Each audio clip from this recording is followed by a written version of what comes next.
Go with all these emotions, yeah. So let's go back to a love revolution. Yeah, and the background here is Chris Anderson, Love, Peace, and Harmony, from the soundtrack to the film Bob Marley, The Making of a Legend. And we are extremely lucky and graced and blessed to have the filmmaker and actress, beauty queen, all the rest of it, Miss Esther Anderson, in the studio with us live right now. Esther, thank you so much for coming to WUSB Stony Brook. Well, thank you very much. I'm very impressed with this university, and I hope they should show the movie also. Absolutely, yeah, that would be wonderful if we had a screening right here on the grounds. It's so exciting. Now, where'd you come from today? You came from Manhattan, right? From Manhattan, but basically I've stayed over because we're having a big premiere at the Museum of the Moving Images. Mm-hmm. And I'll be there myself. It's right around the block from me. Oh, how great. That's on the 27th, as you know, on Sunday at 4:30. And we'll have a sort of little event before, sort of maybe one of the musicians will play, and we'll have a poet read some of the poetry of some of the people that we're working with, and then the film will start, and then we do the Q&A at the end. Very, very cool. Yeah, the Museum of the Moving Image, right in Long Island City, Astoria. There, a great place for anything. Beautiful museum. It is. And our who's my friend over there that is curating the event? This Elisa, right? But there's also the man in charge. That's Warrington. Yes. The great Warrington Hudlin, who's been on the show many times. Yes, we haven't met him yet. Yeah, great guy. Yeah. Fascinating guy in film, too. And if he's part of it, you're in extremely good company. I think he invited the film, wasn't it? That's him. Yeah, he's the guy. Yeah.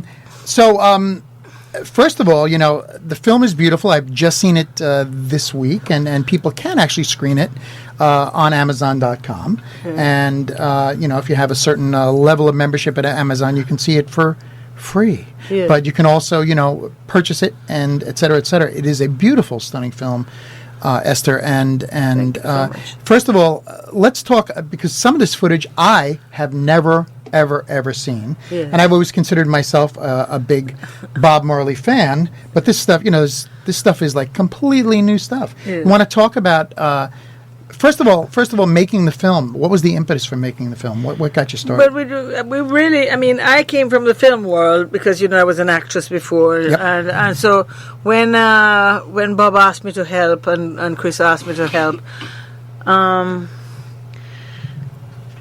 to help with Bob Marley, we're talking about. Yes, to promote, to actually get them put together as a group, photograph, the whole thing of putting them together. That's why I call the film The Making of the Legend. And just to take a step back, when we're talking about Chris, we're talking about Chris Blackwell. Yes, he from was Island my Records. partner in Island Records. Right. And so, because, it was just the two of us at the beginning. It was just, him and his Minnie and me getting the orders for the records. So,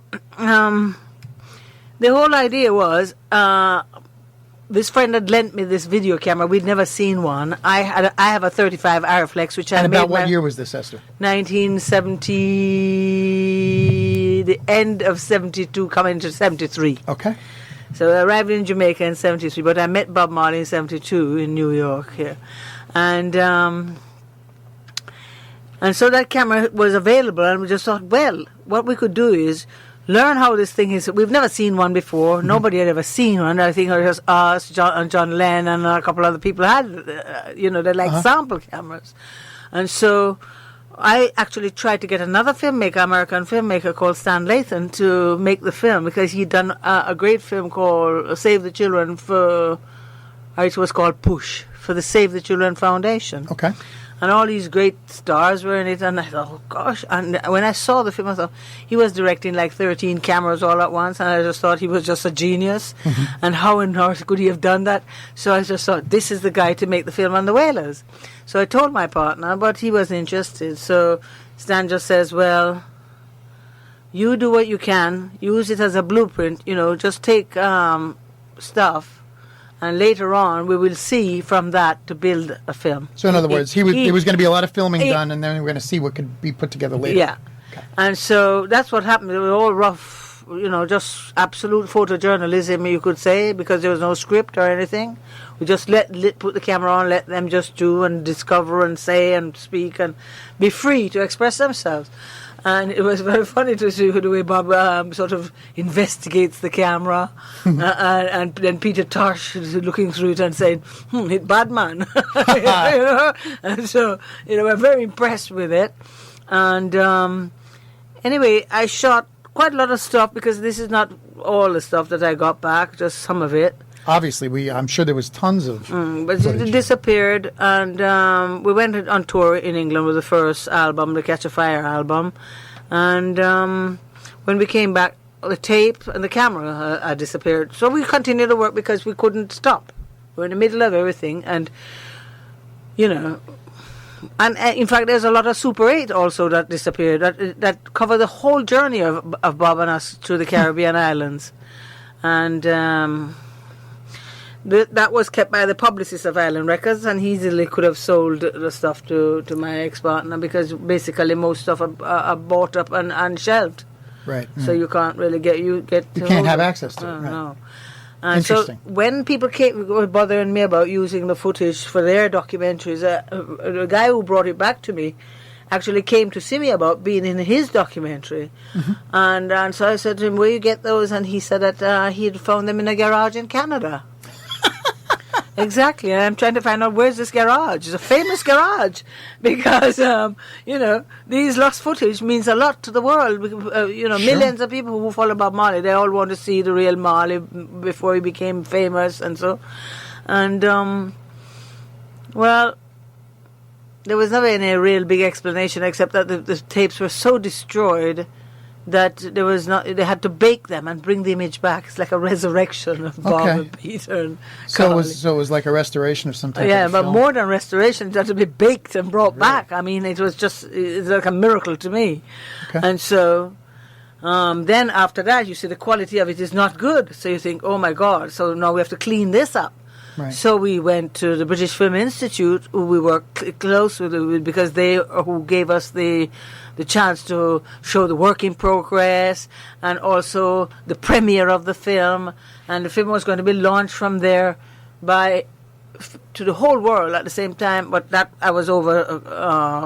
My partners who are my competitors heard that I was going to do that, and they trumped me to it because they came in and gave the British Film Institute a ton of money, Vivendi. To stop it from happening? To stop my thing from happening. But they did theirs from there. And they're big people. They don't need the British Film Institute. Right. We as filmmakers, or independent filmmakers, need them. And I just thought that was so mean. And even the man who was doing it told us that's what had happened. Wow. So we were put aside. But what we did was we launched it we turned my place in Cheney Road, where Bob and I wrote I Shot the Sheriff and many of the great work that was done from there.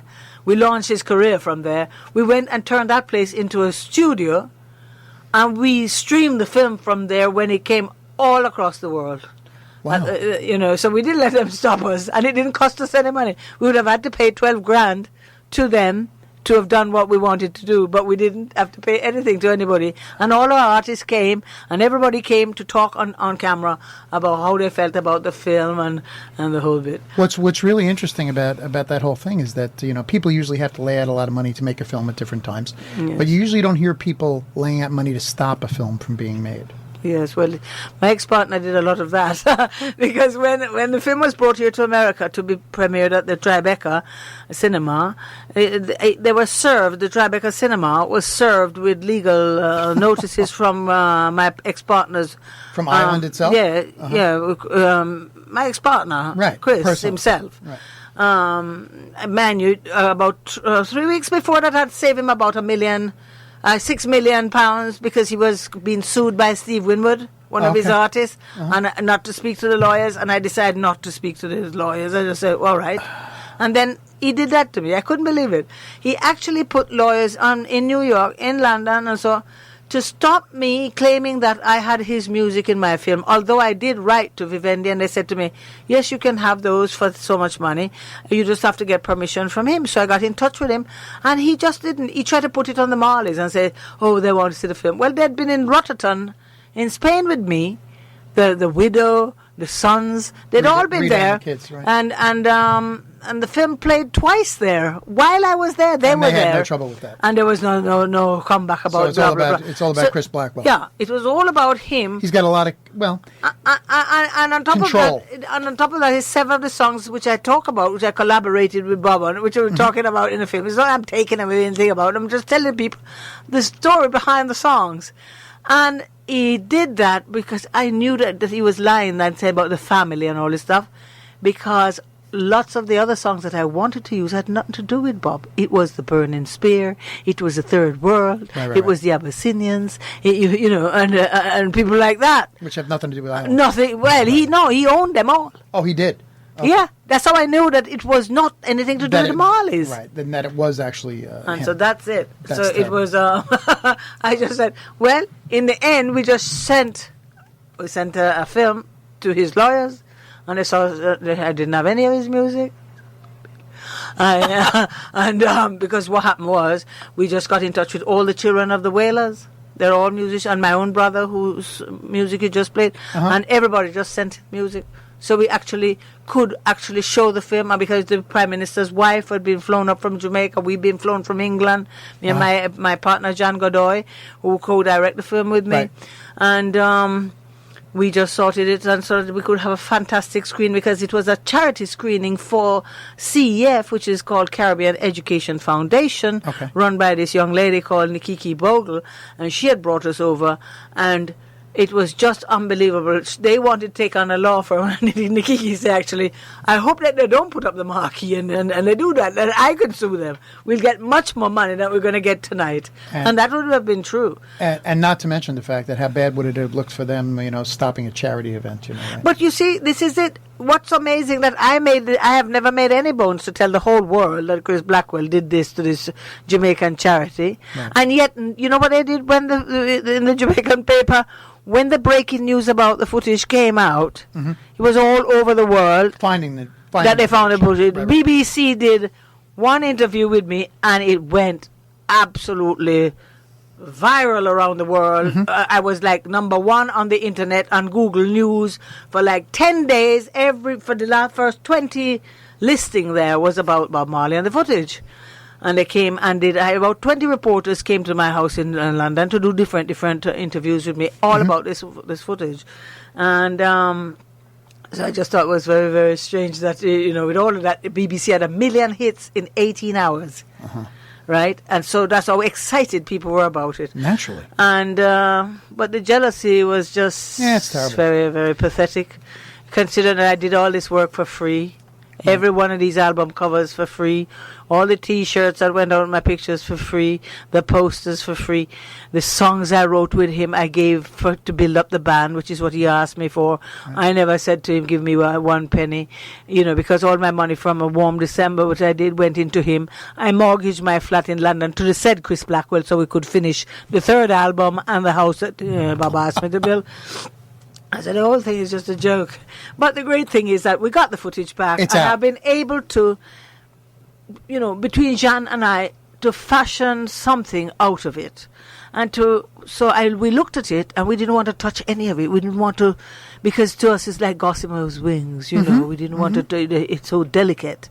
Because what would the BBC, the British Film Institute, trying to clean it up, and they did their best. And then I took it to the cutting rooms and they tried to Delane Lee in London, very, very nice fellow. He tried to clean it up, and that's the best it could come. Until technology gets better, there's nothing more we can do. Now, my impression of the way the film looks is it looks beautiful, and it looks a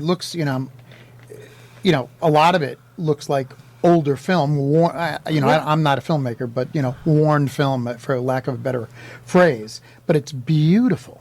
Yes, absolutely. Beautiful, beautiful footage. Can you talk a little bit about how because you were there on the scene when Bob Marley and the Wailers first got together. Yes. Which was essentially like everyone had their little things going on at the same times individually. They were like a Jamaican supergroup at the time. That's right. They became the supergroup that they really were meant to be. Right. It took 3 years of hard work to get them accepted. Right. Well, right, of course. You know, even coming out, getting them into London. Apparently, reason why when you open the Burning album cover, there is the sleeves inside. When you pull it out, you see their pictures. You see the black and white pictures of the whole group, and you see all their details of their, their passport details. and I remember Bob was furious. He says, "Will you man put me on my personal business like this?" And I asked Chris, I said, "Why did you do that?" And he said, "Well, the immigration people were giving us such a hard time to give them a work permit over here to come over and tour, that I was like, oh, so you think that they have something to hide and they're criminals? I'm going to show you." And that's it. It was him getting his revenge back on the immigration people, but in fact, at the same time, making these boys very vulnerable by putting all their business all their info right out there. Without their permission, of course. And that's him taking so-called artistic poetic license. But actually, I mean, I have to tell you, that original album cover looks really cool. Yeah. And do you know that album now is actually in a capsule in the Metropolitan Museum? Yes, I do. Yeah, it was for the year 3000 it will be opened. So what was the interaction like with, first of all, you were talking about Bob, you're talking about Peter. Yeah. Go ahead, who else? When Carly family. Mm-hmm. I didn't really know Linda really well, but he was there, and he was good. He was different from the rest. I think he knew music quite well. He knew chords and stuff. So there was always some little angst between him and them.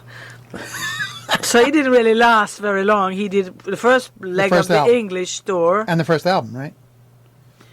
Well, I tell you the truth. Maybe he didn't make it? Won't even want to, if we want to go and discuss the Catch a Fire album, that's a long story. I know. Because hardly anybody that was in Jamaica played on that album.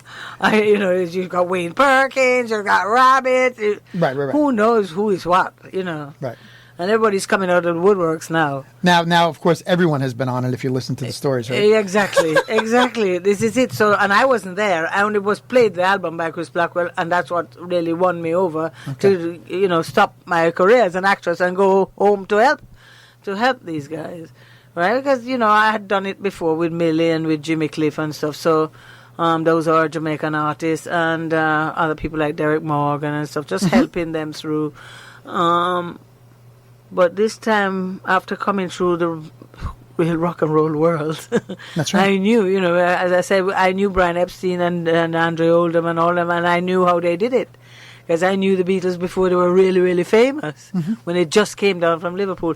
The boy who does all the title sequence for the two movies and all the album covers. The two Beatles. Yeah, films. I made 2 films with him. So I met Brian through them and John and everybody through him. So we all used to hang out together and go to clubs together and stuff. Wow. So that's how it was in London in the early 60s, So you yourself, you were in London... growing up. Yeah, growing up, right? Yeah. Okay. And your family had been in London? No, not at all. I only had an uncle there. And he lived, he didn't live right in the centre like where I was. He was like in... near towards the BBC Acton way, Shepherd. A little farther out of the centre of action. So, I used to go and have sort of Sunday lunch with them, but it wasn't like I wasn't growing up in the Jamaican world as such in London. I was growing up in the rock and roll world. Right, exactly, right. And you were not the only Jamaican in the London rock and roll scene, too, right? There was a lot of in the early 60s, right? Well, I guess. I mean, not that maybe you didn't hang out with a lot, right? No, as I say, I grew up. I went to Chelsea when I was like 17 years old, 17 and a half, and I don't know the other parts of Got it. It was between Mayfair, Chelsea, Belgravia, Kensington. I didn't sort of go out Brixton or any of that. Okay. No, those places are very trendy, but... But as a matter of fact, Brixton was a big center of a lot of ska culture at a certain point, too. Right? That's right. Exactly that's right. Right. But, I hadn't discovered all that yet. Okay. All right. So how did you actually first meet Bob? You heard, did you know Bob before you heard the recordings at all? Never, ever heard of him. Nothing. Okay. And yet I used to work for Island Records, used to do the, I used to... when I started there very young, I used to do the stock. I used to take care. That was part of my job too. Was to, as the records come in, you know what ILP1 or whatever. You have to label everything and what's in and what's going out, right? And so I used to see some of the records called Bob, B-O-B, or something like that, or Robert Marley, and Marley, M-O-R-L-E-Y, but it didn't mean anything to me. I was just doing a job like that, and right. and certainly it would have been things like 1 cup of coffee or something like that, and those things, and it wouldn't have done a thing to me. Because as I said, I was going after, some serious rock and roll and American music, and so what were you listening to yourself at the time? You were listening. Okay, you listening to like the Beatles and the Stones and bands yes, like that? and Bob Dylan, who I just absolutely worshipped. And I did when I met Bob Dylan, I didn't want him to talk to him because he was my idol, and I didn't want to lose it. Yeah, one of the things that Bob has said in the past, Bob Dylan has said, is that one of his great regrets is that he never met Bob Marley. Wow, amazing, eh? So when you finally met Bob, where'd you meet him? Bob Marley. Yeah, I met him here in New York City. Basically, Chris, as I say, he brings the groups over during to tour around the America and stuff. And so this was Traffic's last tour for us. Okay. And the drummer of Traffic, Jim Capaldi, I just started my first short film that I just directed in London. So I was in the middle of actually cutting that when I was called over to come over to America to see, because of Warm December, my film I just finished with Sidney Poitier. They're talking to me about going on a tour with the film. And anyway, everything was postponed, and then I ended up going over to where Chris was. There was a party, the usual rock and roll party, and everybody was there. And then Bob walked in with the guy who owns the camera, Ricky Jobson. This guy, Ricky Jobson, is a fellow who is in the film with me. You see him there. But he never gets any credit from anyone that he was very much, in a way, the brain behind a lot of Chris Blackwell's ideas, how to go forward with all the stuff. And anyway, he's not with us anymore. He's gone. I was a lovely mother. So you met Bob at this party with the guy with the camera? Yeah. And we talked and smoked and everything else. And then later on, Chris invited take us all with him to, I think it was Lincoln Center that they were playing at. I think it was Lincoln Center. Okay. And this was 70... That was the end of 72, like the last part of 72. And so Bob said that he had been brought over here to do some radio promotion. Interviews and promotions. Yeah, for the Catch a Fire album. And I said, I had not heard the album yet or nothing. When I got to Nassau, that Chris played me the album. And I absolutely fell in love with the music, and Chris asked me, come and help out and stuff. So I said, okay. So basically, Chris had actually taken a plane where he was we're going to go around the islands. We had a little money from the company, and so he said if we could all have a holiday. And as a shareholder, I was entitled. So that was it. And I brought with me somebody who I thought would not turn out to be a traitor to me, but in fact, I think he stole my footage. Yeah, he's somebody who I used to have him to shoot sometimes for me. All right, he took his footage and everything else, and used them and sold them and God knows what. But who knows where a lot of that footage is today, right? That's missing. Yeah, there's stuff with me and Bob in the hammock and all of that in Hope Road. Now, of course, there's so many photographs. There's a whole lot of photographs with you and Bob. Yes, and which a are lot really of beautiful photos. And a lot of photographs. Those are just outtakes because the real photographs are with Bashir, who kidnapped them. Right. I've never ever been given back my real photographs, but I did get him to sign a paper recently that he never paid me, that I only gave it to him for one pressing, etc., etc., etc. And although this century I told them not to use my picture without paying me, they've continued to do it. Vivendi. So now it's a court case with Vivendi because it's 2 centuries. Yeah, right. We're talking here with Esther Anderson, filmmaker, actress herself, and beauty queen, and we'll get to a little of that shortly, and still looks lovely. And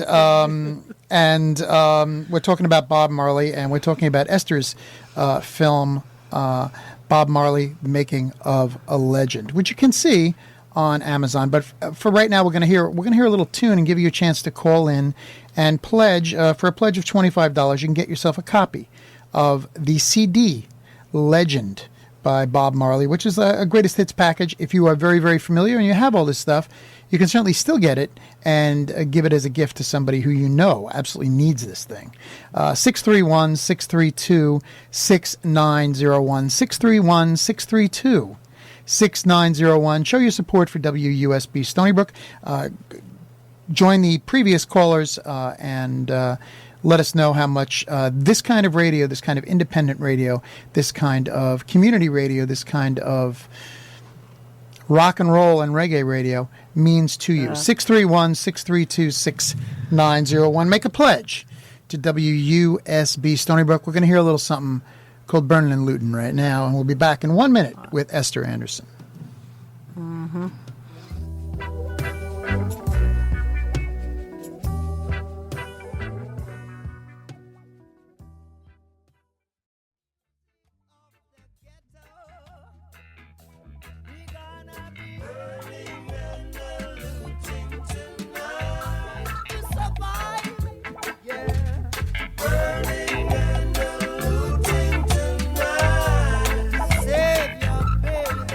Yeah, Robert and Esther Marley, Burning and Looting, Bob Marley and the Wailers. The Wailers, right here on WUSB Stony Brook, where it is 7:45 in the p.m. Thanks for all the calls so far to contribute to WUSB. We are have the pleasure and privilege right now of continuing our conversation with Esther Anderson, who has recently released a film called Bob Marley, Making of a Legend. And this is her footage and her stuff.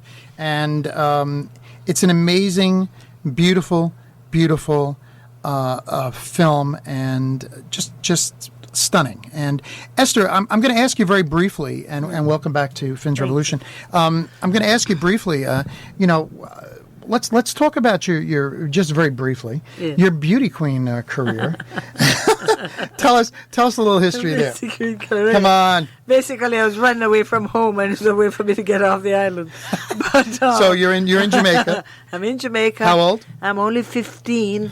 I'm walking across the yacht. I was at the yacht club walking across the floors because there was a fashion show going on in Kingston, because my friends were all modeling, I wasn't. Okay. And but somehow these ladies of Kingston society saw me, and they called me over to them. And there were two beautiful women. One was called Eileen Martin, and her husband owned Martin's Tours. So that was a big sort of tour company in Kingston. And then this beautiful lady, apparently she was a top model in England, called Joan DeLissa. And she had been married into one of the oldest families on the island.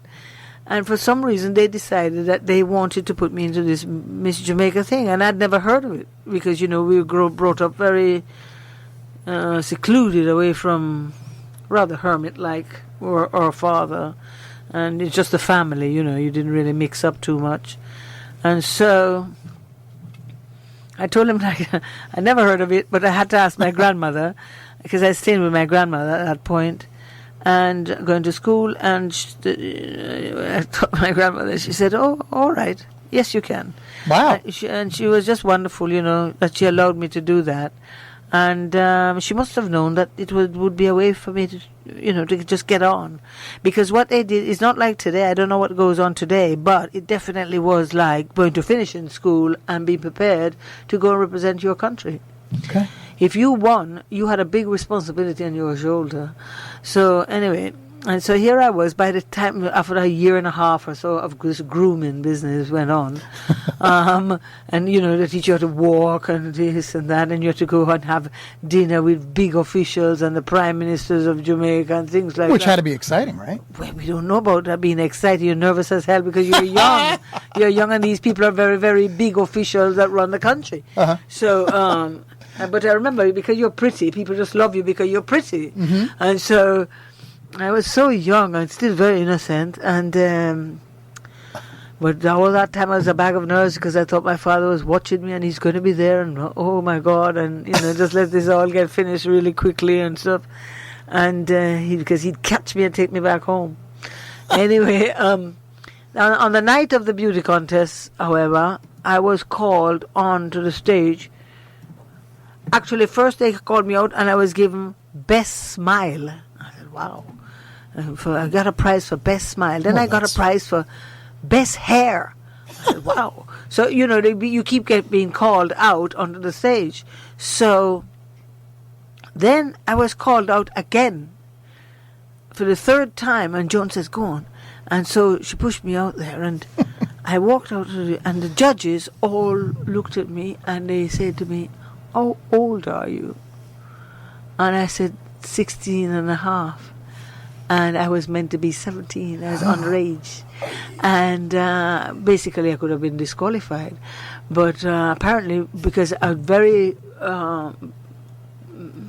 important man who's part of that whole Jamaican society scene in Kingston was photographing me. I have pictures from those moments.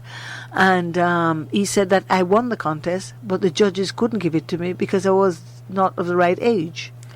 So I was placed third. I was the Dauphine, and that was that. I came third, but I was given so much presents, and one of them, which was my favorite, of course, is going to the cinema in Jamaica, all the cinemas, any cinema I wanted, for 1 year for free. Oh, wow, that's and great. And to drive in the yellow taxi for 1 year, so I could pick up all my friends and go to the cinema. That's exciting. So we had a year of that, and that was great. And after that, I just said, that's it. I will sell everything. I got all these presents, and people would give me things from, like, I was going to furnish a house and things like that. And, I was just hardly come of age.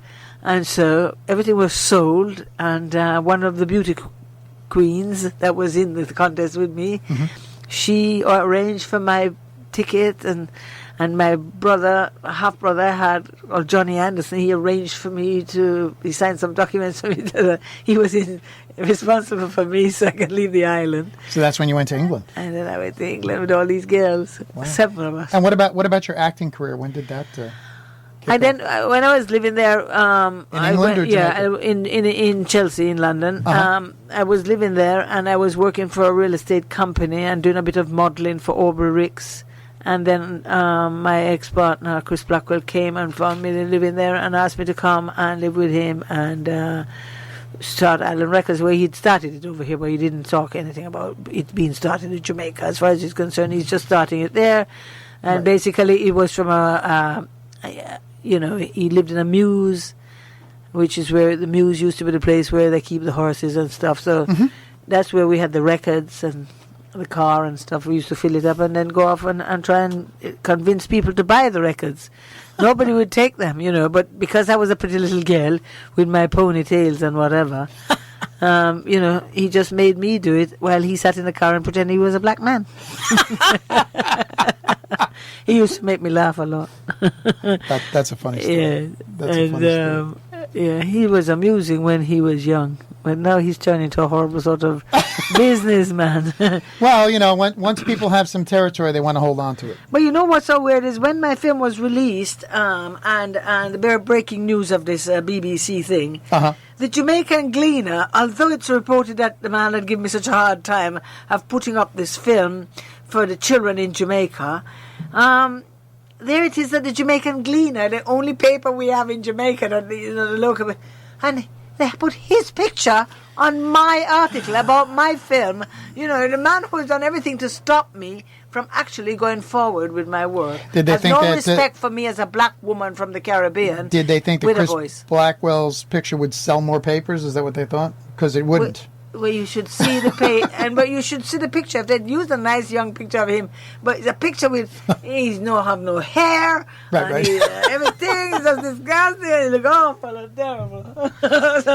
All right, so not flattered. When you get all this footage back, and you're doing and your co-director Jean Godoy, Jean, he is an architect from Chile who I roped into coming and helping with the picture. Okay. Well, whatever he did a great job. Yes. You get all this footage and you guys put it together and you're fighting the fight against Blackwell and stuff like Vivendi. that. Right. And you finally get the thing all together. Now, what about, how'd you land? You're trying to go to festivals and you're doing all these things and it's being shown in festivals. Many. How has the film been received? It's overall? it's over 40 film festivals it's been and more, and the whole this month here, the whole of Black History Month, the film has been shown in over 30 states, including Canada, and including the First Nation state too, which I was quite chuffed about. 3 screenings up there in Shakatoon. Hello, people in Shakatoon, if you can hear me. I love to go and visit Shakatoon. Apparently people are so kept hidden, nobody ever sees them, and nobody ever sees their children. But they're the original people of the land. Okay. Anyway, retrack a bit. The film has been, well received by the people who get to see it. We went onto iTunes. We got an aggregator, iTunes and Amazon and our own website, Bob Marley Making of the Legend, and is to have gotten distribution, because what happened was we went out with our film about 6 months before theirs. Okay. And they came out with theirs, and what they did was they bought the space on iTunes. We couldn't say to them, pre-order our stuff on iTunes. iTunes didn't do that for us, but they did it for them. They did it for them. Because they have so much money they can buy iTunes. Right. And so they enter the charts right like number 3 or number 2 or whatever. But guess what? Little old ass came and passed them in the charts, and I actually made sure I took a shot of it because I'm so. Oh, a screenshot? Yes, I made sure I took a screenshot that I can always keep it. That no matter what they say about our little film that's made from nothing compared to their big blockbuster, we passed them in the iTunes charts. That's really cool. You know what? And you know what is great about your film is it has a very. There's a whole bunch of movies over many years that have been made about Bob Marley, about the Wailers, what have you, mainly about Bob Marley. A whole bunch of films. A lot of them are great films. Some not as good, this, that, and the other thing. Some just used from other films. But your film has such a personal, beautiful point of view because you're tied to it, and that's what makes it a unique and beautiful story. It's not just, because we can all just go on the internet and learn about Bob Marley. Exactly. We can go to Wikipedia. Yeah. You know what I mean? And look at all the clips that this film is made. Their film is made of clips. That's right. Clips. But it's from your film with all this wonderful, unique footage and your angle of the storytelling, which is just beautiful. And at first I didn't put myself in it. You just heard my voice. Right. But what happened was I came to America and I was staying with my cousin Camille Ellsworth, and we decided to look at Harry Belafonte's film made by his daughter. Oh, yes. I've had her on the show, too. Right. We have never met her, but I know Harry. And so I watched the film. I said, well done, if only people know how important Harry is to the whole movement and so on. So great that this girl has done this and so. And my partner says, well, are you ready then to do it? Mm-hmm. And I said, okay. And so when I went back to England, I decided to let him film me, telling him the story. And so there was no script, no, it was just straight off, right on the back, because it's in my memory. I've written my memoirs, and that is, I'm working on that now. But that'll be great. Yeah, that's done. And But see, that's it. It's your it's your personal angle on the story that makes it such a beautiful, beautiful movie. A lot of people makes did it not. Unique. A lot of people, when it went on the festival circuit, for example, when we went to Mexico, all they hear is my voice, and yet the people just threw themselves. I mean, they were crying. People were just so. I mean, one of them, I said that I brought Bob Marley home for them. They asked me what, and I think the place. I thought they were going to eat me up. I mean, they were just hanging on me, because with this, we had about 5 screenings over the period of the because the film was, every festival it goes in, it gets win some sort of award. We never put it up for awards, for the people's choice. Right. Always. Right. And that's it. Yeah. People are so moved by the angles in the film. An old man came up to me and he said to me, oh my God, that music in that film just went through my soul, he said to me. And he was an old man, and I thought, this was in Mexico. I was just so knocked out. And it was incredible reception. At the same time, while it was going on there, it was shown in Silicon Valley Film Festival in California. All over the place, right? All over the place. What's the well? The Museum of the Moving Image is coming up. What's the date of that one? On the 27th at 4:30. And our good friend Warrington Hudlin will be there, probably introducing you. Yes. And that's the address. Oh yeah, right. Well, the Museum of the Moving Image I'll be plugging all the time, but that's at 3601 35th Avenue at 37th Street in Astoria, New York, and one of our favorite places to go and to talk about. And I personally am there every weekend a couple of times, so it's a great theater, and the museum itself is just outstanding. It's incredible. Any place else in the New York area in the near future it's being shown? Or do we not have any information? We can go to the website, right? Yeah, the website is at the Or the moment Facebook right. page? Our website, Facebook. Yes, you can go to Bob Marley Making of a Legend. The website at the moment is under sort of restoration. It's being restored, or updated rather. Updated, right? So you can go to. I think actually it's called Making a Legend. Making a Legend, right? Is one page on Facebook. Bob Marley, The Making of a Legend. You can just search it out, hit Facebook. Yes, and you get all updated stuff of every time it's showing. Yes. And you can see it on Amazon.com now and iTunes, where it is all streaming.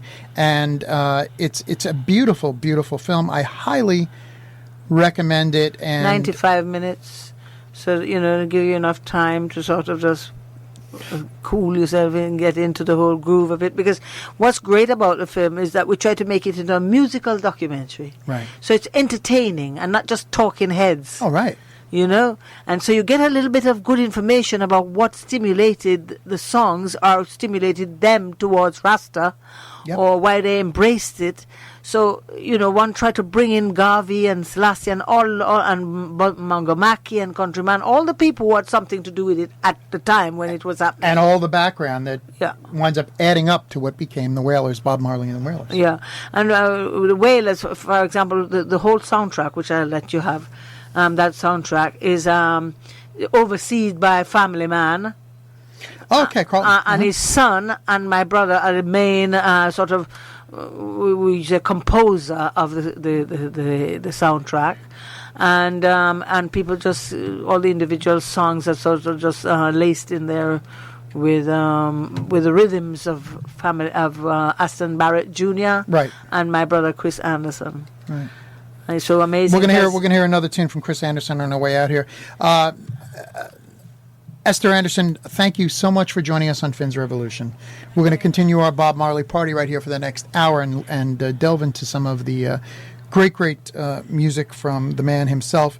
And you can give us a call at 631-632-6901, 631-632-6901. Make a $25 pledge to WUSB Stony Brook.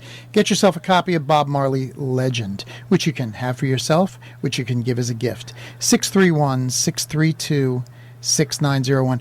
Esther Anderson, thank you. We're so privileged to have you on board here. It has been a wonderful show.